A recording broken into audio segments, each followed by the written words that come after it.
తగిన శాస్తి. Appropriate punishment.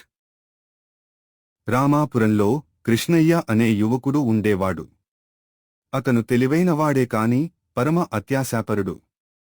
ఓసారి ఆ ఊర్లోని రామనాథం అనే వ్యాపారి ఇంట్లో అగ్ని ప్రమాదం జరిగింది. ఇంట్లో ఎవరూ లేకపోవడంతో ప్రాణనష్టం తప్పినా లోపలున్న విలువైన వస్తువులన్నీ బుగ్గిపాలవుతున్నాయి. In Rampuram there lived a young man named Krishnaya. He was intelligent but extremely greedy. One day, a fire broke out in the house of a merchant named Ramnatham in the village. Since no one was home, there was no loss of life, but all the valuable items inside were turning to ashes. అప్పుడే ఇంటికొచ్చిన రామనాథం పూజగదిలో వ్యాపారానికి కావాల్సిన డబ్బు 4 లక్షలు పెట్టాను అంటూ తల బాదుకుంటున్నాడు. అంతలో అక్కడికి వచ్చిన కృష్ణయ్య, మీ ఇంట్లోని డబ్బు భద్రంగా నేను తెచ్చిస్తాను. అయితే నేను కాపాడిన డబ్బులో నాక్కావాల్సింది నేను తీసుకుని నాకిష్టమైనది నీకిస్తాను, సరేనా అన్నాడు. Ramanatham సరేనన్నాడు. When Ramnatham came home, he was lamenting, I had kept 4 lakhs of rupees in the puja room. Just then, Krishnaya arrived and said, I will safely bring back the money from your house.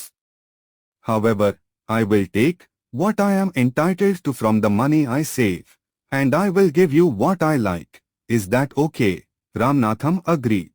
Krishnaya చెప్పినట్టే డబ్బు మూట తెచ్చాడు.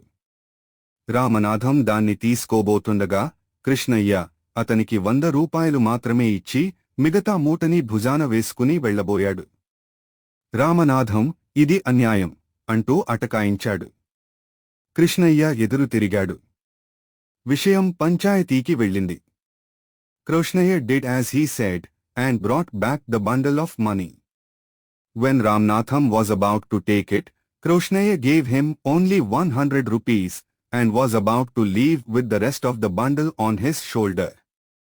Ramnatham protested, saying, This is unfair. Krishnaya countered to Ramnatham. The matter went to the village council. ఇద్దరు చెప్పింది విన్న పంచాయతీ పెద్ద కేశవరావు ఓ వైపు మూటని మరోవైపు 100 రూపాయల నోటుని పెట్టమన్నాడు. పెట్టాక కృష్ణయ్య, ఇందులో నువ్వు కోరుకుంటున్నది నీకు ఇష్టమైనది ఈ పెద్ద మూటే కదా అని ప్రశ్నించాడు. కృష్ణయ్య అవునన్నాడు. నువ్వు నీకు ఇష్టమైనది ఇస్తానన్నావు కాబట్టి ఆ మూటను రామనాథం చేతికివ్వు అని తీర్పు చెప్పాడు. The head of the council, Keshwarao, placed the bundle on one side and the 100 rupee note on the other. After looking at both, he asked Krishnaya, what you wanted is this large bundle, right? Krishnaya confirmed. Keshwarao then said, since you said you would give what you like, give the bundle to Ramnatham. ఇది అన్యాయం. నాకిష్టమైనది అంటే నాకిష్టమొచ్చినంతే ఇస్తాను అన్నది నా ఉద్దేశం అన్నాడు కృష్ణయ్య. నీ ఉద్దేశాలు మంచివైతే గొడవే లేదు కదా, మారుమాట్లాడక చెప్పింది చెయ్యి. నువ్వు సాహసవంతుడివైనా అత్యాశ వల్లే తప్పుదారి పడుతున్నా. ఇకనైనా మార్పు తెచ్చుకో అని మందలించి కేశవరావు వెళ్ళిపోయాడు. Krishnaiah replied, What I like means I will give only as much as I choose to. Keshwarao said, if your intentions are good, there will be no dispute. Don't argue, just follow what was said. Even if you are brave, it is your greed that leads you astray. Change yourself from now on, and then left.